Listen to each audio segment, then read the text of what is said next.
Muchas gracias, además de estar en familia completamente. Da una alegría mirar cada una de las sillas y que estén conformados por buenos amigos y cofrades que vamos a intentar pasar pues una gran tarde de cofradía, además hablando con estos genios del arte cofrade que no necesitan presentación, pero obviamente tendré que hacerle una presentación para evitar hablar mucho más a lo largo de esta tertulia, que aunque hayamos dejado pues 5 minutos de retraso en el palquillo de entrada, en el palquillo de salida nos comprometemos que a las 9 pues terminaremos. A las 9, ¿no? Sí. A las 9 terminaremos y salvo que aquí queréis llenarle de preguntas a don Julio Enrique Cachinero, empezamos allí en el costero izquierdo. A mí me gusta decirle a Julio Enrique, ¿cómo te nombré la última vez en el programa? Genio y figura, hombre del Renacimiento, también me lo he planteado. La trayectoria de Julio Enrique en las cofradías es innegable por esa labor de dedicación y de trabajo que ha hecho a toda aquel junta de gobierno que le ha pedido ayuda, y su respuesta siempre ha sido afirmativa, con el gusto que tiene Julio Enrique. Además, aquí los gustos de los 4 que nos integran en esta mesa, aun siendo muy parecidos, también son muy diversos, es lo que tienen las grandes mentes, no tienen por qué pensar todo igual. Y a mí lo que más me apasiona es que se llame Julio Enrique, porque lo de Enrique no tenía ni idea, así que Julio Enrique, bienvenido. De los Santos Mártires. Julio Enrique Rafael de los Santos Mártires, y de todos los santos incluso. ¿Qué tal, Julio? ¿Cómo va la cuaresma? Muy bien, pues muy intensa, como debe de ser, para aprovechar hasta el último momento. Y el nuevo mejor amigo de Julio Enrique, que hace un año no conocía, en el costero derecho, a Jesús María Ruiz. Se lo presentamos con la idea del proyecto de la tertulia artística y se ve que han hecho buena amiga. Jesús María Ruiz, de los 4 que nos integran hoy aquí, es, salvo que me corrijáis, el único que tiene labores de docencia. Él está en la facultad en el grado de Historia del Arte de la Universidad de Córdoba. Está empezando, se escucha bien, ¿no? Está empezando para una carrera que seguramente será apasionante y que yo estoy seguro que acabará como catedrático de lo que quiera, y podrá ser incluso rector de la universidad si se lo propone, porque su mente así lo dispone. ¿Qué tal, Jesús María? Bueno, y compañero del podcast Lo Divino y Lo Humano, hasta coproducimos programas. ¿Qué tal, caballero? Muy bien, encantado de estar aquí con todos vosotros y con los presentes en la mesa. Descubrimiento, el que me está fijando aquí en la corriente, fijador izquierdo a Alfonsete, iba a decir, que lo descubrimos el otro día, pero bueno, solo Fray Ricardo lo podía llamar Alfonsete, así que nos quedamos con Alfonso. Alfonso yo personalmente no lo conocía, me habían hablado muy bien de él. Alfonso, hablábamos de cabezas pensantes, es que su trabajo es exportar Córdoba a cada uno de los visitantes que nos acompañan. Esa manera que tiene él de vender Córdoba como guía turístico es increíble, pero cómo sabe, cómo conoce las cofradías es más impresionante aún.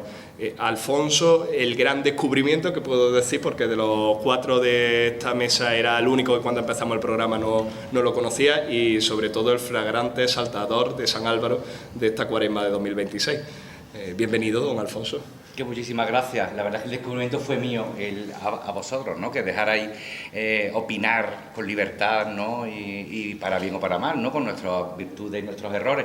Así que el descubrimiento realmente fue mío. Y ya para terminar la presentación, pues aquí fijándome en la parte derecha, pues don Rafael Cuevas. Cuando yo llego a Inspiración, conozco a Julio y conozco a Rafa y digo, qué maravilla este mundo de las hermandades. Luego conozco a otra junta de gobierno y dices, qué suerte tuvimos en Inspiración, que 2 grandes cabezas pensantes estuvieran trabajando allí por la hermandad, y se ve en el buen gusto que tiene Rafa, no solo en el ámbito cofrade. Yo creo que todos hemos pasado alguna vez por Bodegas Campos, ¿no?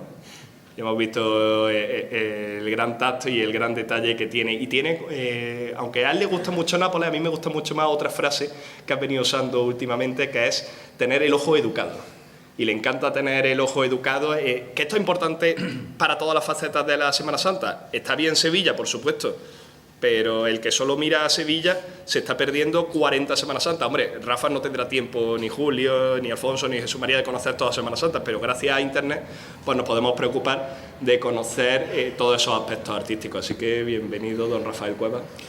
Bueno, muchísimas gracias por la invitación y bueno, gracias por tus palabras. Y al fin y al cabo fui un privilegiado de que mis padres se conocieran prácticamente en San Pablo y crecer en esa hermandad que para todos ha sido, en muchos aspectos de la Semana Santa de Córdoba, cuna, y gran parte de nuestros humildes oyentes saben de lo que estoy hablando. Así que muchísimas gracias por vuestra invitación. Pues echa la hojana a estos 4 contertulios, lo que le dábamos tiempo al presidente del Real Círculo de Amistad, don Nicolás de Bari. Muchas gracias por acompañarnos y por apoyar estas tertulias cofrades, estas cuartas tertulias cofrades de esta cuaresma, con la que finalizamos, y a María Bajo, delegada del área de cultura, ¿no? ¿El nombre o...? De actividades. Cultura, Semana Santa. Si quieres, Nicolás, te pone un montón de caras. Pues muchas gracias por acompañarnos para cerrar esta cuarta tertulia, que la hemos llamado Estilo y Estética de la Semana Santa. Y sorprendentemente Julio se ha hecho un guión. Yo ya dejo de hablar. Julio, sorpréndenos, porque hemos hablado por el grupo de qué vamos a hablar. Y era un poco, vamos a hacerlo a lo cachinero, que es improvisando. Y ha llegado y lo primero que ha dicho es, tengo un guión. Así que Julio, ilústranos con qué guión tiene. Estilo y estética de las hermandades, para que nos entendamos cómo diferenciar una hermandad desde la cruz de guía hasta el último nazareno, en función de lo que quiera representar en la calle esa hermandad. Eso es lo que va a ir centrándose esta hora de tertulia. Julio, tú ya la palabra. Bueno, pues buenas tardes otra vez. Yo creo que cuando hablamos del estilo de una cofradía es una forma de contar una historia. Cada hermandad debe de tener un mensaje que mandar al fiel, al devoto que está mirando las imágenes en cualquier aspecto de la cofradía. Desde lo más conocido, que puede ser la procesión, un altar de culto, hasta el olor de un incienso particular o la redacción de un boletín. Yo creo que eso es un poco lo que es la forma de entender cada cofradía. Lo idóneo sería que cada cofradía tuviera un mensaje distinto, porque así sería mucho más rica la Semana Santa, la espiritualidad, todo lo que conlleva una hermandad, el mensaje que nos transmite, que fuera distinto a cada uno. Vale. O sea, que no has traído guión. Venga, pues aquí interrumpiros tranquilamente. Dejo este también encendido para que vaya cogiendo vuestro sonido. Bueno, yo creo que lo que tiene que tener una banda claro es el idioma que tiene que hablar, ¿no?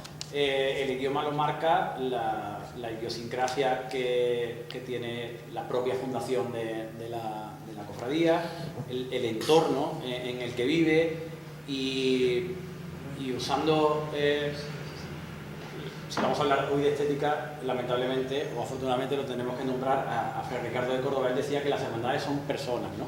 Y desde el punto de vista un poco comentario como algo humanista, ¿no? Las hermandades son personas y te das cuenta cómo las hermandades tienen altos y bajos en cuanto a estética, en cuanto a puesta en escena, aunque no me gusta mucho usar ese término, en cuanto a número de hermanos, a número de costaleros, por las personas que la forman, ¿no? Es un comentario muy humanista, muy cofrade en ese sentido, pero es el idioma de cada cofradía, lo marcan las personas que lo componen, ¿no? Entonces yo creo que es tan importante la línea estética que pueda tener una cofradía marcada como las personas que lo escriben a diario, ¿no? Está claro que es importante, ¿no? Ricardo, de verdad que decía eso, que las cofradías son como personas, pero tenía que haber alguien, ¿no? Y él toma esa herencia, ¿no? de grandes personajes que hemos tenido en Córdoba, que dirigen absolutamente todo, desde el principio hasta el fin, la cofradía con ese criterio artístico que muchas veces, pues por desconocimiento, por no mirar a otras ciudades, ocurría, ¿no? Se me viene a la memoria ahora mismo la de Manuel Moravalle en Las Angustias, ¿no? O Rodríguez Ritón en la Hermandad de la Caridad, o Díaz Peno, ¿verdad?, en La Misericordia. Personas, igual que Ricardo toma, ¿no? Y comienza a hacer a partir de los años finales de los 70, principios de los 80, pues que dirigen, ¿no? Totalmente de manera altruista, ¿no? Y dando buenos consejos para que una cofradía estéticamente tenga una continuidad, un lenguaje, un estilo, pero estéticamente y personalmente. Yo, por ejemplo, en el Via Crucis Magno que hubo en octubre, me quedé totalmente asombrado del estilo de una cofradía. Por supuesto, era una gran cruceguía, era un gran cortejo, era un gran paso, el sarcófago de los duques de Alba, ¿no?, en el Carpio, pero ese estilo estilístico de cofradía parece que llega directamente a los hermanos que lo componen. Y hubo un detalle: cómo llevaban las señoras la cartera. Ese estilo, eso ya imprime un carácter, ¿no?, que se hereda directamente de lo que viene a ser, ¿no?, pues la idiosincrasia, el estilo artístico pasa o traspasa, ¿no?, y va a imbuir directamente a los hermanos. En eso Córdoba adolece, desgraciadamente. Muy pocas hermandades, el estilo artístico de la cofradía se traspasa a las hermandades. Se me viene a la memoria la Misericordia, Ánimas incluso, Sentencia y pocas más. Un detalle, cuando dices la cartera, ¿cartera o cartela? La cartera, el bolso de mano de la señora, que la llevaban de una manera elegantísima, todas igual. Eso no lo he visto yo en mi vida. Y creo que lo comentamos en el programa. A mí el Carpio me pareció francamente una revelación. La provincia, vuelvo a repetir, nos dio una lección fantástica de estilo a la capital. Hay una cuestión que creo que además viene a colación de lo que estaba diciendo Alfonso. Hay una cuestión, y es que las cofradías cada vez tienen tendencia a ser más homogéneas y a perder su propia personalidad, desde el punto de vista estético. Tenemos tendencia a que las cofradías tienen que ser todas iguales. Si usted tiene un paso de tribunal, tiene que ser de tal forma. Si usted tiene un crucificado, tiene que ser de tal forma. Y así sucesivamente. Y creo que precisamente Córdoba, que es una tierra de riqueza estética, que eso además se puede apreciar precisamente en los pueblos, porque aunque Juanjo siempre me dice que le doy mucho cariño a los pueblos, es que los pueblos se lo merecen y más. Mucho. Porque precisamente los pueblos son los que están manteniendo ciertos aires estéticos que precisamente marcaban la estética de la cofradía de la ciudad y que se han perdido. Esas grandes peanas, esa estética de determinados tipos de nazarenos, por supuesto ni hablar de las figuras bíblicas, pero bueno, eso ya prácticamente se ha perdido en todas partes, aunque hay algún reducto en determinados contextos, la cuestión de los cortejos o el tipo de música o incluso el hecho de que las túnicas tengan combinación, las túnicas de los nazarenos, las túnicas de los cristos, tengan combinación con determinada idiosincrasia o la forma de portar. E incluso lo que yo siempre digo, que incluso un viva en un pueblo suena de otra forma, porque suena de una forma muchísimo más auténtica. Y deberíamos de ser conscientes de que hay muchas formas de entender una cofradía, no solo una. Y además en Córdoba precisamente tenemos todo ese caldo de cultivo y tenemos toda esa idiosincrasia mantenida a lo largo del tiempo para configurar diferentes tipos de estética. Evidentemente, ya sabemos que en el caso de Ánimas, siento si hay algún hermano aquí, es un invento, pero tiene una identificación. De hecho, bueno, fijaos cómo será que incluso hace poco en un programa de televisión se reconoció que estaba recubierto de betún de Judea, lo cual es un poquito, teniendo en cuenta desde el punto de vista de la conservación de las imágenes, un poquito en fin, sospechoso de cómo se debe mantener una imagen, pero tienen su forma de ser, igual que la tiene Vía Crucis, igual que la tienen otras cofradías dentro de un estilo más homogéneo, pero tenemos que tener en cuenta que el estilo de la cofradía es muy diverso, no que aquí ya evidentemente estamos pasando de una especie de inspiración entre el barroco y vemos de repente una ojiva de inspiración gótica y ya nos volvemos absolutamente locos, porque es una diferenciación, sí, pero también hay que hacer las cosas bien, que esa es otra cuestión, que es lo que estaba diciendo también Rafa y lo que estaba diciendo Alfonso y Julio. Es verdad que las cofradías son las personas y siempre tiene que haber una mente estética, por cierto, aunque sea desde un punto de vista colectivo, que muchas veces nos gusta tirarnos piedras sobre nuestro propio tejado. No, es que esto tiene que ser así, no, vamos a pensar. Yo creo que también esa pobreza artística que podemos observar en determinados aspectos de la Semana Santa de Córdoba tiene mucho que ver también con la sociedad en la que vivimos y con la inmediatez en la que lo queremos absolutamente todo. Es decir, tenemos un aparato que con pulsar una simple tecla tenemos absolutamente todo lo que queremos, ¿no? Entonces, esos estilos artísticos de Ánima, de la Misericordia, de las Angustias, se iban haciendo con el paso de los años, con el paso de las personas, con el paso de, vuelvo a la aspiración, con el paso de tantas casetas de feria que pagaban ese... No, ahora queremos que en un año el diseñador lo tenga, al año siguiente se estrene y al año siguiente seamos el top de... Entonces, esa inmediatez que tiene la sociedad, que está totalmente, bueno, por supuesto, desacralizada, desideologizada, y por esa inmediatez en cuanto a las relaciones humanas, sociales y, por supuesto, las hermandades, que no somos otra cosa que relaciones sociales, eso se plasma en esa pobreza, por no decir mediocridad artística, que está sufriendo, por supuesto, Sevilla, que está sufriendo en algunos aspectos, aunque menos, Málaga y por supuesto, Córdoba, ¿no? Entonces, bueno, deberíamos de echar los que les gusta el fútbol, ¿no? Dicen echar el balón al suelo, ¿no? Y a partir de ahí, pues, ver que no somos nadie en un ciclo de un recorrido histórico de 150 o 200 mirar con o perspectiva. 200 años. Y es que además la cuestión es que esa inmediatez que dice Rafa, precisamente el motivo por el cual se hacen bordados en Pakistán y, como diría Julio Enrique, vienen a través de la ruta de la seda. Que es una cosa muy elegante. Que es una cosa, bueno, lo de la ruta de seda por decirlo de una forma, pero es que fina, ¿no? ¿Verdad?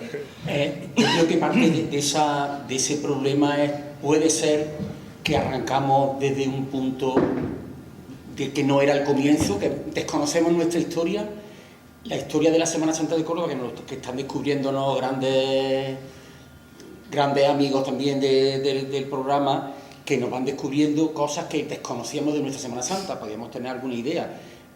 Los grandes escritores o grandes investigadores de la Semana Santa de Córdoba, como puede ser el cofrade ejemplar del año pasado, don Juan Aranda, que es que hay muy pocos.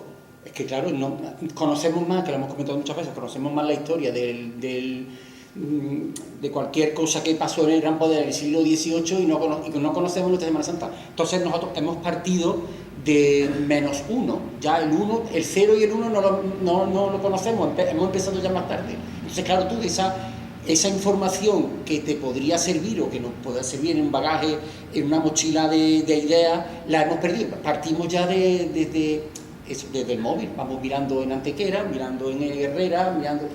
Pero, y copiamos además, copiamos lo fácil, lo que es rápido, lo que se hace en poco tiempo, ¿no? Y precisamente lo que se hace en poco tiempo es lo malo, no dura poco.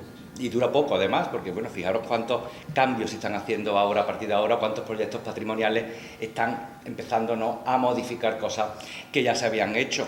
Rafa ha comentado antes, Málaga debe de ser un referente, ya lo fue en su época en Córdoba, ¿no? Esos pasos grandes, ¿no? Mayor Dolor, las lágrimas, ¿no? Como miraban a Málaga, y Málaga se ha vuelto en un referente vanguardista. Si hay ahora mismo alguna ciudad vanguardista en la Semana Santa, en el arte sacro, en general es Málaga. Carteles, ¿no? Este cartel de este año fantástico, ¿no? Esa forma de biombo que se pliega y se ve por un lado de una manera y otro por otro, es maravilloso, ¿no? Y esta casa sabe mucho de arte contemporáneo, así que imaginaros lo maravilloso que es. Bueno, pues ese es el camino que muchas veces hay que tomar, fijarse en lo bueno, en lo que realmente va a perdurar, que tarda 20 años y la cofradía tiene que vivir muchísimo más. Lo que tenemos que tener es conciencia de que estamos de paso, que tenemos que aportar nuestro granito de arena los 2, 3, 4, 5 años que estemos, pero la cofradía tiene que seguir y tiene que seguir evolucionando e invirtiendo en verdaderas obras de arte. Es verdad que el barroco en Sevilla, en Jaén, en Cádiz, tiene características particulares. Hablo del barroco, pero puedo hablar del Renacimiento, puedo hablar del regionalismo, pero vamos a coger el barroco, ¿no? La Semana Santa la identificamos plenamente con el barroco, ¿no? Ese gran auto de fe, bueno, y sacramental. El barroco, como digo, tiene características similares en todos sitios, ¿verdad? Que tienen una identificación propia. Yo no creo que Córdoba tenga fijación por copiar a Sevilla, ¿no? Al fin y al cabo, bueno, pues sí, al final nuestra herencia, nuestra idiosincrasia hace que nos fijemos más en Sevilla.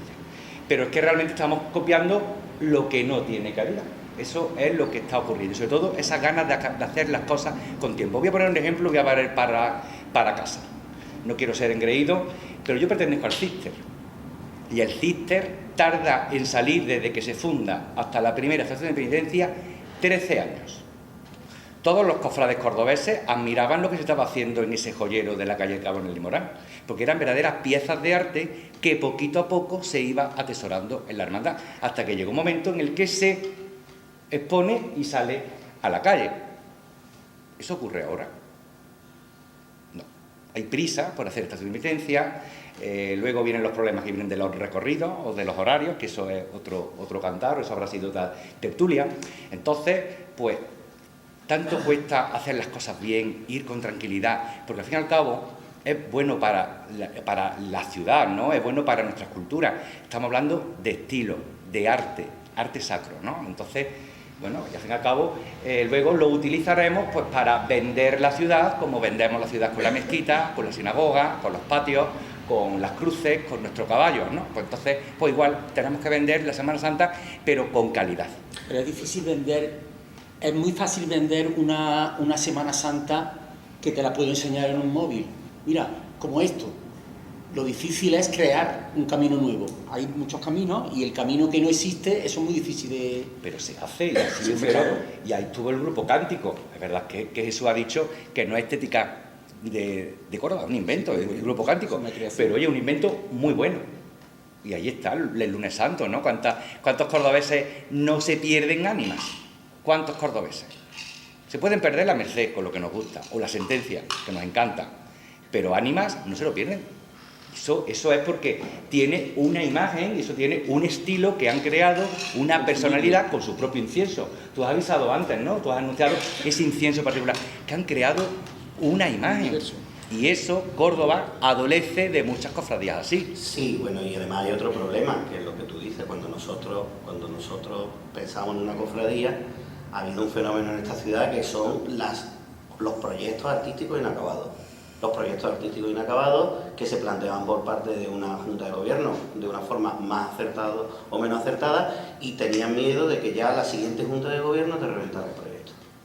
De hecho, muchas cofradías han intentado acelerar la realización de determinados proyectos para decir, espérate, vamos a dejar esto hecho para que después no me lo echen para atrás. De hecho, hay casos recientes. Pues eso, y me van a criticar, pero me da un poco igual, eso se demuestra la incultura de las cofradías. Totalmente. Y el egoísmo de los cofrades cordobeses. Totalmente. Eso es un egoísmo.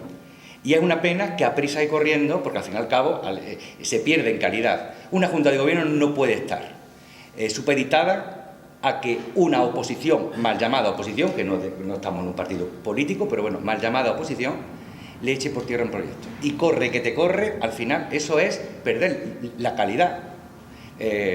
Está muy bien que las cofradías presenten el proyecto a los hermanos, que el Cabildo General de Hermanos apruebe un proyecto bien pensado, porque son proyectos que tienen que ser llamados a perdurar en el tiempo.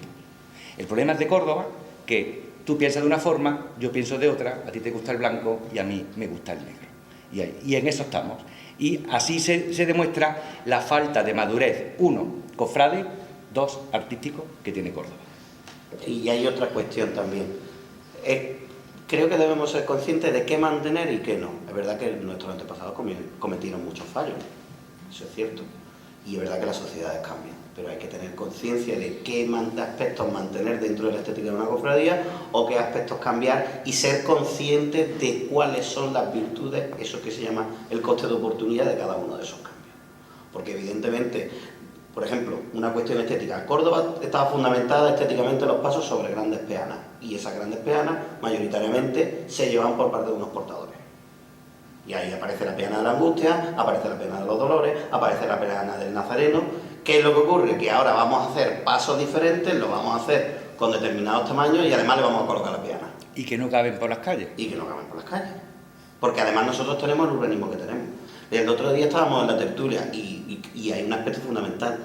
¿Por qué en vez de intentar que el urbanismo se adapte a nosotros, que tenemos un gran escenario, nos adaptamos nosotros al urbanismo? Que es otra cuestión también a tener en cuenta. Porque el estilo de las cofradías no es solo individual, no es solo de la cofradía hacia el mundo, sino que es la conjugación del escenario con la cofradía, porque estamos en un gran teatro sacro. Con lo cual también hay que tener conciencia de dónde estamos. No podemos pretender que las calles se ensanchen. Tenemos que pretender que la cofradía tenga unas proporciones, que esto es una palabra casi maldita en las cofradías, la proporción que debe de tener una cofradía respecto a su estética. Y que eso se trabaje en relación al casco urbano que tenemos, que además es tardo medieval y tiene los problemas que tiene. Porque la Semana Santa al fin y al cabo no deja de ser una relación. Claro. Una relación de la ciudad con quien la habita, una relación de los vivos con los muertos, con los que aún están por llegar, una relación del centro con sus barrios. Si esa relación falla, vienen los problemas de itinerario, de estética, de balcones y de... Entonces, si esa relación no existe y si la ciudad no se cree realmente el valor que tiene el casco histórico, el valor de los artesanos que tiene, estamos hablando de arte, por manos de gente que está aquí sentada han pasado las mejores coronas que procesionan en la Semana Santa de Andalucía. Hablamos de artistas, ya que estamos hablando de arte cordobeses, que ni la propia ciudad se ha querido. Entonces, cuando no existe esa relación de la ciudad con la propia Semana Santa, error. Y si quería hablamos de la feria, de la astronomía o de las cruces de mayo. Entonces, si esa relación pero eso no le vamos a echar la culpa a los cordobeses, ni le vamos a echar la culpa a los que no son cofrades, no es culpa nuestra. Evidentemente que no hemos trabajado por defender y hemos preferido encargar un paso en vez de en el polígono Pedroche, ¿no? Por ejemplo. Entonces, en el momento que falla esa relación, todo empieza a resquebrajarse. Es que además hay dos ejemplos, me estaba riendo, porque hay que ver, la culpa del balcón de la calle Manrique. Oiga, no, el balcón lleva mucho tiempo ahí, la culpa es del paso que lo hacemos muy grande, y yo soy el primero, a lo mejor que me encantaría tener esa calle libre para poder bajar a la catedral por ahí, pero el balcón estaba allá. O gracias a que la celosía de Rafael de la Hoz ya no está, oye, que hacía falta, el esparraguero puede entrar a la catedral. Oiga, es que el esparraguero a lo mejor debería de plantearse en poner unas proporciones idóneas para que pueda entrar y salir por las mismas puertas que todas las hermandades. Y la culpa no la tiene el Cristo, que le claro, y la culpa no la tiene el Cristo, que es maravilloso. Entonces, es lo que estaban comentando aquí los compañeros, ¿no? Intentamos crear una Semana Santa de la nada sin integrarla ni en la ciudad, urbanísticamente hablando, ni en la ciudad habitantes. Queremos hacer una Semana Santa como la de Sevilla, como la de Jerez o como la de Málaga, cuando ni hay interés, no hay compromiso, pero sobre todo creo, y eso es lo que falta, por mucho que lo intentemos, porque yo lo intento, que haya, en mi entorno yo intento que haya conocimiento, pero te dicen de todo. Y lo que no hay es ganas de aprender. Lo que no hay es ganas de aprender. Y eso lo veo cada vez más claro. Pero porque vivimos en la inmediatez y en la rapidez. Claro. O sea, antes lo más bonito que nos podía pasar es que no tener clase e irte a echar la tarde a la hermandad, ¿no? Ahora, bueno, yo ya porque no monto pasos, por desgracia, pero quien quiere montar los pasos, ¿a qué hora tenéis que ir porque no hay nadie o porque entre trabajo y tal? Entonces ya no existe lo que decía San Agustín, el necio, ese no sé qué, que esa chispa que tenías que tener para echar una tarde, ¿no? Ahora vamos a la carrera. No, pero vamos a la carrera porque lo que queremos es llegar a la hermandad y no me pongo de San Juan porque alguien me ha dicho, no, el de San Juan no. Pero yo lo que quiero hacer el San Juan, el que viste, el que pone... Pero el primer día... de la banda. No, aquí nadie quiere empezar de botones, todo el mundo quiere empezar de presidente del banco y así no se puede ir. Hay una fragilidad en el estilo de la cofradía no es tan fuerte como para que se defienda de las personas que van llegando, igual que se defendió antes. Oye, mira, ¿no? Has dicho antes lo del barroco. Evidentemente el barroco de Jaén, incluso el barroco de la provincia, pero ¿por qué era diferente? Porque había personas, artistas que daban el estilo personal de esa hoja a cada columna distinta, la de Priego de la de Cabra o la de Cabra de la de Antequera. Bueno, y porque también están las personas que patrocinan la obra, que dan muchas veces directrices. Claro, que quien quiere encargar la obra siempre da unas directrices para que la obra... Eso ocurre con el cartel de la Semana Santa, ¿no? Claro, sí, en el cartel de la Semana Santa siempre hay directrices de quién, cómo y cuándo, y pasa lo que pasa. Que luego llega Antoine y el pobrecito tiene que poner todas las capillitas alrededor de esa maravillosa imagen del Rosario, y llega a Sevilla, le da libertad y hace un cartelazo que te cae. Fantástico. Pues claro, pues si tú estás diciéndole todos los días al artista lo que tiene que hacer, pues el artista no se siente cómodo y comete la pata, o en el famosísimo lo vuelvo a decir, son de los Teletubbies, el famosísimo. Raúl Berzosa es un pedazo de pintor, los titulares de la Estrella son 2 pedazos de titulares, pero si tú le exiges a lo que tiene que poner y lo que no tiene que poner, pues a lo mejor se te va de las manos. Dicho esto, que a donde yo iba ahí, ahora que se estaba perdiendo el hilo, que hay que decirlo todo. Dicho esto, la cuestión de la inmediatez es un problema, y lo de la formación también, y me explico. El otro día estaba hablando con un amigo, y estábamos hablando sobre el palio de su cofradía. No voy a citar el palio. Y la cuestión es que digo, ¿y por qué habéis metido esto aquí? Y empecé a intentar justificármelo. Yo, evidentemente, que soy como soy, empecé a rebatírselo desde el punto de vista histórico-artístico. Hasta que ya llegó a la conclusión, se quedó así traspuesto, movió la cabeza de un lado a otro, como el mono del GIF que empieza a coger los papeles, y dice, es que me gusta. Así, digo, entonces ya hemos terminado. Y eso es muy de los cofrades. Es que a mí me gusta así. Con lo cual, si no quieres formarte y tener un sentido iconográfico, iconológico y un mensaje, y lo que incluso artístico, colorístico, estético, y lo que dices es porque a mí me gusta así, entonces ya hemos terminado. Pero es que luego, además, y los historiadores del arte nos ocurre, y tenemos que tener esa licencia a veces. Igual que en el siglo XVIII, por ejemplo, la sillería del coro de la catedral, ¿no?, que es una Biblia para pobres, Duque Cornejo, lo que hace es, mediante el arte, catequizar a todos los fieles que no saben leer, ¿no?, y que se necesita el arte para pues informarle y darle pues los conocimientos de la Iglesia. Los historiadores del arte de vez en cuando tomamos la licencia de utilizar los símbolos iconográficos, y es una verdadera pena, creo que lo comentamos. En el siglo XX sabremos leer muy bien, pero en el siglo XVIII no leían ni una letra, pero reconocían todos los símbolos iconográficos. Y ahora qué difícil es utilizar los símbolos iconográficos para enfatizar en momentos especiales de la pasión de Jesús, de los misterios gozosos de la Virgen, o cualquier elemento de los santos. Oye, y es que ni explicándolo, es los gustos. Está claro que para gustos los colores, y eso hay que respetarlo. Pero la iconografía, el arte, se tiene que seguir utilizando para formar a las personas que no son doctas, a estos cofrades que sí, les gustará, no sé, los cordobanes de Martínez Cerrillo que salían en el palio de la amargura, pero que al fin y al cabo eso es eso, un tiempo que había necesidad, no había material, por ejemplo lo que está haciendo ahora en La Paz, ¿no? Bueno, pues han podido empezar a mejorar ese guión que en la posguerra los materiales que teníamos pues eran guitas, ¿no?, imitando a Maya, que bueno, pues ahora poco a poco pues lo van sustituyendo. Me refiero a que Córdoba, especialmente Córdoba, tiene mucho que aprender en ese sentido, que los analfabetos del siglo XVIII que iban a la catedral comprendían perfectamente lo que Duque Cornejo estaba haciendo y que actualmente, ni escribiéndolo, son capaces de comprender. Hay una idea parecida a eso que tú estás contando. El San Juan no se puede vestir de una forma que no sea la túnica verde y el mantolín rojo. Es que no se puede poner de otro color. Se puede poner de blanco, que originalmente estaba pero de blanco. Pero lo pones de unos colores que despista, porque si lo pones tú en una iconografía junto a otros santos, como le pongas el atributo de la pasión o el atributo iconográfico de cada santo, lo vamos despistando y vamos enseñando mensajes distintos de lo que debía de ser. Y no sabes quién es, si es San Juan, es San Pedro o es San Antonio. Pero tiene que ver con ese individualismo que tú antes has comentado, ¿no? Quiero ser el San Juan, quiero ser... Claro, es que como yo... O me gusta el Cristo sin potencia. O con túnica lisa. O con túnica lisa. Así que eso está muy bueno, eso no lo dejamos que todo, no, lo de la túnica lisa. Todo entra, Jesús, todo entra. Hay margen, ¿no? Es un gran abanico de posibilidades y de sentidos iconográficos. Está claro que como va un señor con la túnica bordado por el sentido de que el oro se le refleja en la cara, ¿no? Se va a iluminar claramente, aparte del mensaje iconográfico de realeza, ¿no?, que es la que tiene que tener. Pero bueno.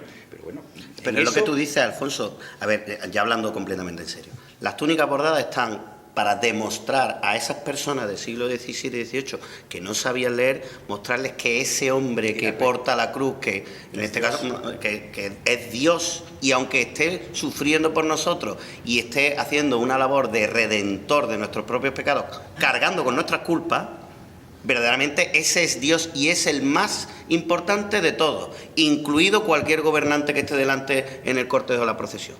Ese es el mensaje. Y por eso se le viste con la túnica bordada. El rey del universo. Es mucho más complicado tiene mucho más sentido eso cuando va rodeado por un autobús de romanos, como decía Ricardo. Efectivamente. Cuando va rodeado por muchas figuras, tienes que destacar a la figura, si no es que lo escondes. Está claro que es redundar en esa imagen de hombre que sufre, pero que al fin y al cabo es Dios, porque es el mismo Dios, ¿no? Es la sustanciación con el Padre, ¿verdad? Pero que a su vez sufre, ¿no? Es un rey que baja al pueblo a salvarlo y a luchar con él. Está claro. Pero que en momentos determinados, porque, no estamos acostumbrados, ¿no? El gran poder es de los años 20, sale de liso. Hay muchas imágenes que salen de liso. Tampoco hay que rasgarse, ¿no?, la vestidura. Quien no tenga una túnica bordada, casi que mejor que, en vez de encargársela a Pakistán, que se espere un poquito que la saque eso también. De liso. Eso también. Pero hay otra cuestión a tener en cuenta y voy a lanzar una pregunta. ¿Y el estilo de las cofradías de Córdoba cuál es? ¿Cuál es? Porque si nosotros sacamos ahora mismo una cofradía en Córdoba y te dicen que esto es otra localidad, ¿cuál es? Porque si todos los presentes vemos, y voy a hablar claramente, si vemos una imagen de Lucena sabemos lo que es. Si vosotros veis a los santeros, veis lo que hay, las proporciones que hay, también lo sabéis. O incluso si veis la figura bíblica de Puente Genil, barriendo para casa también. Pero Córdoba, ¿cuál es el estilo de las cofradías de Córdoba? Porque fijaos que dos hermandades muy identificativas, una que es Ánima, que es un buen invento, pero es un invento, y el Vía Crucis es una reminiscencia del pasado de la forma de llevar el Vía Crucis, que por cierto a mí me encanta, además el Cristo es una maravilla. Pero el resto de las cofradías, ¿cuál podemos decir que es el estilo de las cofradías en Córdoba? Pero bueno, vete por ejemplo también a Jerez. ¿Cuál es el estilo de Jerez? Pues también. ¿Cuál es el estilo y en Jerez hay alguna... Granada, por ejemplo. Mira, si tiene imaginería buena Granada. Pero tú ves una cofradía de Granada... No tiene un estilo propio. No tiene un estilo. En Jerez, salvo el Nazareno... Las carretas de Rocío es otra cosa. Bueno, las carretas de Rocío es otra cuestión. Pero, y bueno, Málaga evidentemente tiene un estilo, claro, marcado. Pero es que... casos puntuales, como en el caso de Córdoba es Ánimas, o en la Virgen de las Angustias, o en Misericordia, poco más. Pero en Granada igual. Hay 3 cofradías que tú las ves y dices, sí, estamos en Granada, y el resto... El 90% no. En Jerez, la emulación de Sevilla ha sido enorme, tan fuerte por esa forma de sí, pero en Granada, por ejemplo, tiene las proporciones. Es peligrosa porque no ha escondido, siguiendo un poco la línea que he comentado antes, aquí en la Semana Santa se desapareció durante, el otro día lo dijeron, 30 años es mucho tiempo. Es una generación. Una generación. Ahora tú ya has desaparecido, ya la tradición ha desaparecido. Ahora tienes que empezar a crear. Y crear sin saber qué es lo que había. Primero porque ahora no eran del mal gusto de la época, que se comentaban en una época, esto no me gustaba, vamos a hacer otra cosilla. Pero tenemos imágenes de cómo era esa Semana Santa. Sí, pero ahora... Bueno, y en aquel momento también se han conservado muchos artículos de las cofradías. Por ejemplo, Granada... Estamos hablando de 1820. Bueno, pero me refiero, luego la Semana Santa que se creó, que era una reminiscencia del pasado anterior, de la segunda mitad del 19 sí tenemos constancia, que todavía esa Semana Santa de las Peanas. Hay últimamente, como lo estuve comentando ayer con otra persona, la fotografía de la Soledad de Cabra con su peana, que después por hacerle el paso y homogeneizarlo con el resto de elementos, la peana está totalmente descontextualizada, el paso es terrible, porque es terrible, y la Virgen no está suficientemente destacada, y menos más que la Virgen es un auténtico, un auténtico prodigio, sí, Jesús, y todo lo que tiene alrededor. Pero esta emulación que hemos hecho todos de Sevilla, y digo todos, Jerez, Cádiz también, aunque siguen llevando por Horquilla, pero incluso Jaén, se fija mucho en Málaga, ¿no?, la zona más oriental. Granada, como bien ha dicho Rafa, tiene una imaginería maravillosa, pero hay muchísimas cofradías que emulan Sevilla. Es que el tejido productivo de arte sacro está en Sevilla. Indiscutiblemente, al final... Ahora ya empieza a haber muchísimos Ahora mismo artistas. Casi que Málaga tiene más. Claro, pero bueno, estamos hablando de cofradías que están hechas ya. ¿Dónde se han encargado las cosas en los años 60, 70, 80 y 90? En Sevilla. El tejido productivo, queramos o no, está en Sevilla. Con malagueños, cordobeses y gaditanos que van a trabajar a Sevilla, correcto, pero el tejido productivo está en Sevilla. Por lo tanto, eso es lo que hemos heredado. Ahora en Málaga hay muchísimo, está Verdugo. Bueno, es que hay en Málaga ahora Sarmiento, ¿no?, diseñando unas cosas fantásticas. El recordado Fernando Prini, que en paz descanse, pero eso es ahora. Y en Córdoba también hay grandes artesanos ya, hay grandes tallistas, orfebres que nos hacen corona solo, que a Córdoba vienen a hacer las coronas más buenas de toda Andalucía, ¿no? Se lo pregunten a Armenta, a Pedro, a Díaz Roncero, ¿no? A Valera, pero ahora ya hay más productividad en el sentido de hacer piezas grandes, respiraderos, varales, candelabros de cola. Eso es cuando lo ha habido en Córdoba. Y vamos a Sevilla, por fin y al cabo, ¿qué hemos hecho? Emular lo que se hace en Sevilla, porque al fin y al cabo es de allí donde sale, creo yo, todo el tejido productivo. Sí, pero quizás nos hace falta detalles para diferenciarnos. Es lo que estaba diciendo antes. Por ejemplo, en Granada, si por ejemplo se ve la Hermandad del Vía Crucis, se ve que los pasos están mucho más estrechados, más pequeños, para pasar por el Albaicín. Por cierto, el vínculo del casco urbano o la Aurora con el resto de la relación con la ciudad. Relación con la ciudad. El marco con los actores. Y luego, por ejemplo, en Jerez también hay elementos identificativos. Por ejemplo, por supuesto, el nazareno, que va a hombros, que además tiene una forma muy característica, o algunos pasos que a lo mejor tienen menos proporciones. Se me ocurre, por ejemplo, el Eceomo de Mayor Dolor, que tiene un doble canasto aparte del respiradero. No hay que olvidar que Jerez era de la diócesis de Sevilla. Claro, evidentemente. La catedral de Jerez, la antigua colegiata del siglo XVIII, que se nombra catedral en la década de 1960. Y los pasos buenos que nos van a restaurar en Sevilla y que los venden a Jerez y los compran, ¿no? Como el del cachorro que está en la cena, ¿no? El palio. Pero eso tiene su personalidad, porque estamos hablando de reminiscencias de una Semana Santa de estética romántica. Con lo cual eso también tiene una personalidad propia. Venga, ahora os voy a lanzar, porque quedan 15 minutos, una serie de preguntas. Aquí habéis visto que si no paro los puedo dejar 2 horas rápido. Para ver ejemplos concretos. Primer ejemplo, las hermandades, por ejemplo, que las estéticas cofradías también son los nazarenos. Las hermandades que tienen los cargos con capa y nazarenos rasos sin capa. Por ejemplo, es que eso era parte de la estética malagueña. Van a ser varias preguntas. Que imitamos también, o sea, eso de llevar los que no llevaban cargo, que también es una cosa muy militar, los que no llevaban cirio, iban los varas, y los demás iban. Eso es una cosa de Málaga, que todavía sigue existiendo. Lo que la división tan exagerada de nazareno de cola y nazareno de capa, eso es también de Sevilla, eso es otra importación también de Sevilla, que no tiene por qué serlo. Si lo que tiene que estar la túnica es bien hecha, si da igual. ¿Cuántas veces que he dicho yo el recordado raso de la Semana Santa de Córdoba? Que es que no han dejado túnicas de raso en Córdoba. En la mayoría de los casos para hacer cosas peores. Y no voy a decir una de que hay última. Se hacen las túnicas, lo que tiene que ser el corte. Una túnica no me la puede hacer una modistilla, con todo lo bueno que puede hacer una modista. Tiene que ser un patrón en condiciones. Y se han perdido túnicas de raso. Se han perdido los fajines que había. Los fajines. En la sentencia, en el rescatado, en la esperanza, todo eran fajines por el cordón. Evidentemente, las mucetas, espero que no se pierdan, las mucetas ya no quedan nada más que 3. Evidentemente, un capirote con liso y un capirote con muceta no vale el mismo precio, evidentemente, pero esa visión que yo siempre he dicho que el cortejo de los nazarenos, que es lo primero que tú percibes cuando empieza una cofradía, ¿eso es el tercer paso de la cofradía o el primero? Si te puedo explicar. Sí, hay una cosa, por ejemplo, los fajines se han conservado en los pueblos, incluso fajines bordados, porque hay algunos pueblos existe la figura, de hecho voy a hablar de Puente Genil.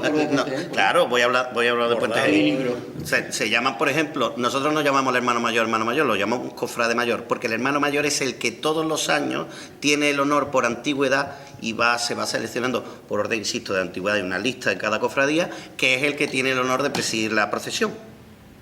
Y entonces ese hermano mayor, en muchas ocasiones, tienen sus propios fajines bordados para representar que es la persona principal de la cofradía, nuevamente a través de los bordados. Y, por ejemplo, lo de las capas, mantener una túnica lisa o con cola y otra con capa, era una cosa muy antigua, porque los que llevaban la capa eran las personas principales de la cofradía, ya fuera junta de gobierno, ya fuera el marqués de no sé qué que iba con la cofradía. Todo eso era así, y la capa era un signo de distinción. ¿Por qué os creéis que la mortaja de Sevilla mantiene la capa? Porque, entre otras cosas, ellos estaban, en fin, muy encantados de conocerse a sí mismos. Pero es la idea del engalanamiento y del poderío del nazareno. Y eso, por eso existía esa dualidad. Y a mí no me parece mal que se siga existiendo. De hecho, el prendimiento no es la primera hermandad en Córdoba que saca la capa para todos, ¿no? Sean cargos o sean hermanos hermanos rasos, ¿no? Hoy en día sigue haciéndolo la angustia, incluso se borda en oro, ¿no? Sí, pero ya la angustia sí, desde que está, la angustia también lleva capa todo. Pero luego está el cofrade de Córdoba, que ve varias hermandades de Sevilla, va 2 veces a Sevilla, o se coge el Sevilla cofrade y se lo aprende, y dice, una hermandad de centro, fúnebre o clásica tiene que llevar túnica de cola. ¿Quién es quién? Y las de capa tienen que ser de barrio. Oiga, pues eso no es una regla de 3 matemáticas. Porque en Sevilla, la quinta angustia... Porque tampoco lo hace Sevilla. Si tú estás diciendo que Sevilla es madre y maestra, pues por lo tanto, en Sevilla, quinta angustia, centro, más clásico que eso no hay, todos con capa. La Portaja, otro de lo mismo. Aquí en Córdoba, pues las angustias, fijaros qué maravilla, ¿no? Pues igual, con capa, ese clasicismo que tiene, o bueno, la sentencia, ¿no? Que la estamos tomando ahora como ejemplo de cosas bien hechas, ¿no? De esa línea, ¿no? Que estamos línea estilística de todo lo que se está haciendo, guardando la misma imagen, ¿no? Pues igual, la túnica con capa, ¿no? Entonces, y luego hay mezcla, ¿no? Porque fíjate, entonces la Santa Faz, ¿no? La Santa Faz, ¿cómo tiene que ir? Entonces, que al final al cabo nos metemos en berenjenales, queremos ser doctores todos, y bueno, pues mientras no sea algo verdaderamente descabellado, bueno, pues Sevilla hay cosas que están bien hechas, Sevilla que están mal hechas, pero que al fin y al cabo es idiosincrasia propia de todas nuestras hermandades. Cosas que sean descabelladas. ¿El Galápago es descabellado? Galápago entiéndese el acólito que va revestido con la túnica y porta el cirio o el incensario. Eso encima sí se utiliza como ariete, porque en algunas cofradías no es que no se llevan ni siquiera en forma de procesión, la llevan en forma de como de muralla, como romano, un ataque romano, no sé, que le falta hacer con los cereales así, no sé, una cosa muy rara. Pero es que eso se hace. ¿No? Hay que una dalmática bueno, sobre el cubierto. Es que hay que ver que en Córdoba también a veces se utiliza mucho lo de la dalmática con ornamento, los maceros. Que eso también era muy de Málaga, es verdad, porque se colocaba delante de la Junta de Gobierno como para darle autoridad a esa, es verdad que eso se utiliza mucho. No te ríes. El cirial ariete me ha encantado. ¿Algún sentido para el Galápago? A ver, sí, lo que no puedes hacer son medias tintas. Si tú estás utilizando cereales a un nuevo modo, pues no le pongas el Galápago, porque el Galápago al fin y al cabo es una mezcla. Antiguamente muchos cereales, o incluso cuando no eran cereales, los nazarenos que estaban delante, pues iban con su cubrerrostro, e incluso después de las prohibiciones de Carlos III en la década de 1760 y 1770, se eliminaron los cubrerrostros, o capillos, como queramos llamarlos, en las procesiones, porque se pensaba que precisamente las personas cubiertas podrían ser delincuentes que crearan o podían encubrir a delincuentes que desordenaran el orden público. Entonces, por eso se eliminan parte de los nazarenos, los cubrerrostros, se eliminan las figuras bíblicas, y en algunos lugares, como por ejemplo Sevilla, se recupera pronto, aquí Nanay, y por ejemplo eso ha mantenido estéticas, como por ejemplo los nazarenos que aparecen con sus cucuruchos, hablando mal y pronto, en Murcia. En Murcia no tienen cubrerrostro y aparecen con sus elementos cónicos, pero sin el rostro. O por ejemplo, los que se conocen malamente llamados los perros pachones, que son estos capillos que se utilizan a ambos lados, contienen 2 puntas y que dejan esta especie de elemento cuasi faraónico. Eso muchas veces eran los que tenían relación con los ciriales. Lo que pasa es que el Galápago es un horror, pero aparte por una cuestión estética, es un horror porque es una mezcla. Y al final no es ni chicha ni limonada, hablando mal y pronto también. De aquí del lugar saben perfectamente que los únicos ciriales que había en Córdoba era la Buena Muerte. No había más ciriales en Córdoba. Los ciriales los hemos visto hacer, todos. O sea que las hermandades no llevaban ciriales. Incluso todavía hay hermandades que no llevan ciriales. Ya, si ves la fotografía antigua de los dolores, te das cuenta, por ejemplo. Pues mira, aprovecho y cojo los dolores. ¿Por qué casi ninguna Virgen de Córdoba se viste como la Virgen de los Dolores? Siendo un estilo que podríamos decir que rompe con el estilo andaluz preponderante. Bueno, no, que rompe no, es que como estaba vestida de los dolores, es como estaban vestidas las vírgenes antiguamente. Ella hay tristezas, ¿no? Es que así como estaban vestidas, así es como estaban vestidas las vírgenes. Se les abre los tocados, ¿no? Y se Bueno, Es pues que no un poco- quiero abrir un melón que me vaya a Claro, es que como abramos este melón, pero decirlo suavemente, pues nos hemos vuelto a la moda. Sí, es una moda. Se ha Dicho emulado lo que se suavemente. hacía, en este caso en Sevilla. Pero que así es como se vestían todas las vírgenes en todas partes, ¿eh? Así como Con el aparecen hábito en los- monjil, ¿eh? Así como aparecen en los grabados, ¿no? Y como aparece en los grabados, Como siguiendo la- el modelo de Isabel de Valois. Como las damas nobles vestidas Efectivamente. de luto. Hace tiempo me comentaron que la Semana Santa de otras ciudades, cercanas o más lejanas, las nuevas, no las modas, sino el avance de la Semana Santa las encabezaban las hermandades de peso de cada ciudad. En Córdoba no. Eso no sé si es bueno o es malo, porque es verdad que se han conservado cosas, por ejemplo, la iconografía de la Virgen de los Dolores, la peana de la Virgen de la Angustia, pero es verdad que ha habido cosas que si alguien hubiera cogido esa antorcha y hubieran tirado de la Semana Santa, pero la Semana Santa, estas hermandades, las más antiguas de la ciudad, no fueron tan valientes en una época. Bueno, y luego hay que tener en cuenta, perdón, Rafa, habla tú. No, simplemente porque yo creo que eso tiene mucho que ver también con esa idiosincrasia de esas hermandades. Es decir, eran hermandades mal llamadas de señoritos que acababan la Semana Santa y hacían así. Grandes devociones, Grandes devociones, pero hasta la cuaresma del año siguiente, que la gente que tenía que trabajar en el campo, trabajaba en casa, iban a limpiar la plata. Entonces, esa ruptura anual, por así decirlo, hacía que no nos acordáramos de que eso estaba ahí hasta la cuaresma, ¿no? Entonces, por eso yo creo que no han sido ese abanderado que fue la Hermandad de la Aspiración en los años 60-70, de la hermandad es todo el año, ¿no? Y luego ya, evidentemente, gracias a grandes personas, cofrades en esa década. Pero si las hermandades en las que supuestamente nos teníamos que fijar, como pueden ser las Angustias, los Dolores, el Nazareno, fíjate si hay cosas para sacar del Nazareno, si durante el año no había nada, pues Y sobre todo si hay hermetismo ya ni te cuento. Y luego además la aristocracia cordobesa ha sido bastante elitista. Sí, y no solo eso, sino que además ha tenido poca capacidad o poco interés en promocionar. Digamos, hablando en términos castizos, la aristocracia cordobesa siempre ha sido muy cutre.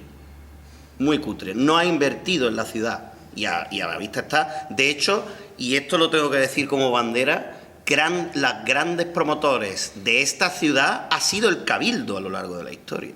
El Cabildo y el Obispado. Pero sobre todo el Cabildo. Porque el Cabildo ha tenido precisamente grandes mentes pensantes y por supuesto el Cabildo Municipal. Pero el Cabildo Catedralicio y el Cabildo Municipal, pero sobre todo el Catedralicio, ha tenido grandes mentes pensantes que han aportado a la ciudad.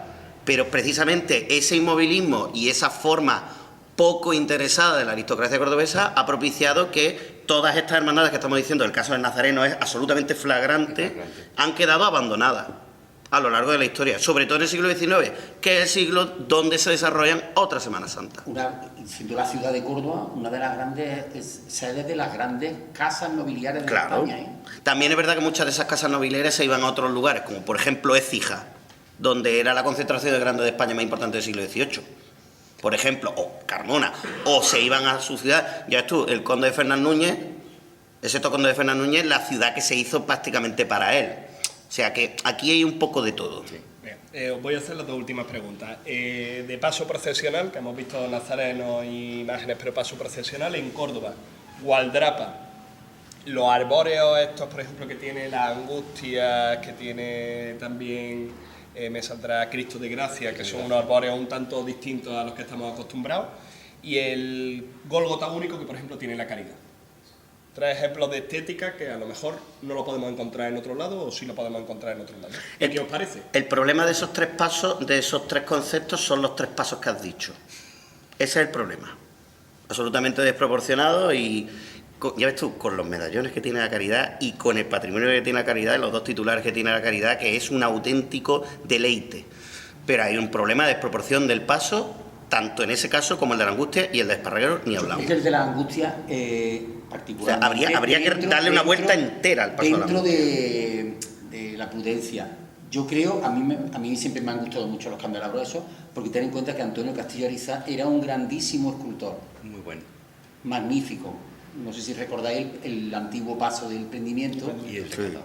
y el del rescatado que todavía está ahí, que parece una pieza del 18. Con mucha personalidad, por Mucha cierto, la del personalidad. rescatado. Evidentemente, el único bonito. problema del paso de las angustias, por ejemplo, es que una vez que estaba, ahora le quito esta piana, ahora le quito estos ángeles, entonces lo va desdibujando el concepto del artista. Con los Entonces, respiraderos tan terribles que tiene. Eso ya es posterior. Ya, eso pero de Miguel hay que Arjona, decirlo. porque ese paso no tenía esos respiraderos. Pero Y tiene los que ver con lo candelabros que son hemos dicho también de Miguel Arjona, creo yo. No, no. Los candelabros no, los candelabros no. de la angustia no son de Miguel Arjona. Pero tiene que ver con lo que hemos hablado al principio, no sé qué, lo del ojo educado, ¿no? Es decir, hay que ver mucho, hay que viajar mucho, hay que educar el ojo, porque cuando Pablo García Baena se rodea de Miguel Arjona, de Ginés Liébana, de Miguel del Moral, para hacer eso que parece del 18, no siéndolo, estamos de acuerdo. ¿Por qué? Porque Pablo García Baena tenía el ojo educado, porque Miguel del Moral tenía el ojo educado, porque habían viajado, porque habían educado el ojo, ¿no? Entonces, eso es lo que le falta al paso de la Virgen de las Angustias o el de la Caridad, que llegue una persona con el ojo educado, que se educa viendo a las grandes películas de, por ejemplo, Sefirelli. Yo recuerdo a Antonio Castelló, lo hablamos el otro día, decía, cada vez que tenía que vestir a un paso de misterio, en ese boom de los 2000, cuando que todos los misterios los vistió él, se iba a las películas grandes del cine italiano, para ver cómo se vestían los sumos sacerdotes y tal. Vete a museos, vete al cine, vete a otras ciudades, vete a Nápoles. Por eso el grupo Cántico hizo lo que hizo, ¿no? Con Pablo García Baena a la cabeza y con todo. Hay que educar el ojo y no creerse un doctor al momento de entrar en la cofradía. Sí, pero por favor restauremos al Cristo. El de ánimas. El de ánima. Y el Perla de Santiago. El que y el de la Perla de Santiago también. Las cosas, Y más, pero bueno, esos dos Cristos están embetunados Creo que fue la deliberadamente. Bueno, y la última pregunta, ya para terminar, antes si tenéis vosotros alguna pregunta. ¿Hermandad con la que te quedes en función de estética, Julio, o detalle estético con el que te quedes de Córdoba? Bueno, yo lo he comentado muchas veces, creo que te lo comenté el año pasado. Lo que he comentado antes del incienso, que parece una cosa banal, el Viernes Santo, con la premisa de este año, lógicamente, que no sé, que ese horario infantil de alguna hermandad, pero esa premisa del Viernes Santo, ese espíritu que tiene el Viernes Santo, yo creo que es muy interesante, porque trasciende la hermandad y la hermandad está contando lo que es el día y lo que... Yo creo que El conjunto del el Viernes conjunto del Viernes Santo. Alfonso. Yo me quedo con dos, y además dos elementos artísticos que son muy originales de Córdoba. La ochava de la Virgen de la Paz, que se mantiene y es inamovible, y los faroles de los candelabros de cola de la Virgen del Rosario, de San Pablo. Parecen dos cosas de una personalidad arrolladora en Córdoba, que se sale de lo normal y que son, bueno, pues viene a proteger y a fomentar. Como el público de inspiración a Barrio Pacasa. Bueno. Rafa. Yo me voy a quedar con, a lo mejor estoy muy pesado hoy con esto, con la humanidad, es decir, con esas personas anónimas que arman la Semana Santa. Es decir, el que aprieta el último tornillo, el que pone la última flor, el vestidor, es decir, las personas que forman, por encima del que diseña, por encima del hermano mayor, por encima de una junta de gobierno, está esa línea, ¿no?, dentro de la pirámide, que son las personas. Y siempre me ha gustado estar, no sé, por influencia de mi padre, estar en ese tipo de cosas más manual, más del corazón, ¿no? Y a mí me gusta ver las cofradías poniéndole nombres a las cosas, ¿no? Eso se lo oí una vez a Antonio Burgos y ya, aunque cada día paso la Semana Santa entre Córdoba y Sevilla y Jerez, cuando estoy en Córdoba me gusta ponerle nombre y veo un paso y me acuerdo de Antonio Castelló, me acuerdo del Maño, me acuerdo de mi tío Juan Mata, me acuerdo del Fraile, por supuesto, me acuerdo incluso de personas vivas, ¿no? Me acuerdo de Rafaelito Zafra, me acuerdo de cada cofradía y cada insignia, me gusta ponerle un nombre, ya que estamos hablando de insignia y de arte. Jesús María, para terminar. A ver, al César lo que es del César, y la estética en esta ciudad son los dolores. en la estética. Es toda la vestimenta, también las ochavas que aparecen en los respiraderos. Los dolores tienen paso chavado también, o achaflanado. La Virgen, la conservación de determinados elementos, la peana, e incluso la estética del paso de Cristo, que es mejorable el paso, pero que la estética es súper personal, que es algo muy, muy importante. Para mí los dolores, hay cosas muy meritorias en esta ciudad. El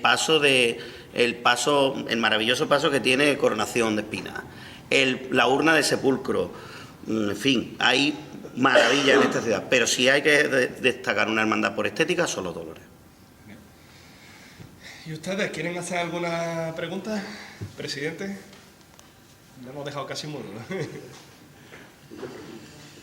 Perfecto. ¿Alguna pregunta a alguno de los ponentes o algún detalle o algún planteamiento vario?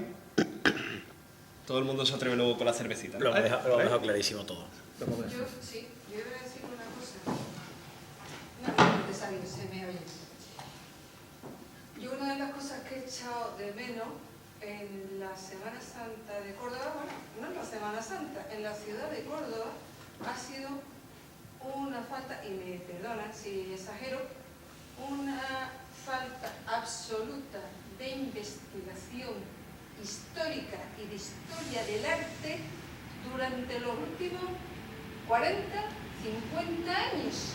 Es que aquí no se ha investigado nada. O sea, yo el día que me enteré de que en un cajón de un despacho de una facultad en Córdoba existía una tesis doctoral sobre Hernán Ruiz, pero vamos, así, apilada, y como esa, me imagino que otras 200.000, pues es que la ciudad no ha tenido referentes ni históricos ni artísticos a los que volverse para poder decir esta es nuestra idiosincrasia. Vamos a ver, ¿cómo es posible que aquí digas en una ciudad como esta que la gente no sepa que aquí había, no sé, 6 conventos de dominica? Dice, ¿y que nos quedan de los 6 conventos de dominica? Dice, pues si alguien pasa aquí y dice, esta portada era Santa María de Gracia, y ahí nos quedamos. ¿Qué nos va quedando de las Clarisas? Que tuvieron unos conventos magníficos y nos queda uno. Pero es que no hay estudio por dentro. Yo creo que el único estudio serio de un convento de Córdoba que hay fue justamente el del Espíritu Santo cuando se convirtió o se iba a convertir en la Fundación Antonio Gala.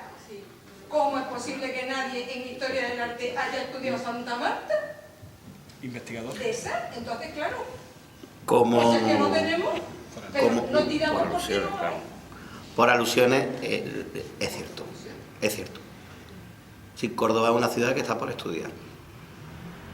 Es que no puedo decir otra cosa. De hecho, es una frase que estamos intentando hablar en el departamento, pero claro, ha habido por diferentes circunstancias, no ha habido interés, o no ha habido iniciativa, o en fin, o se han querido dedicar a otras cosas.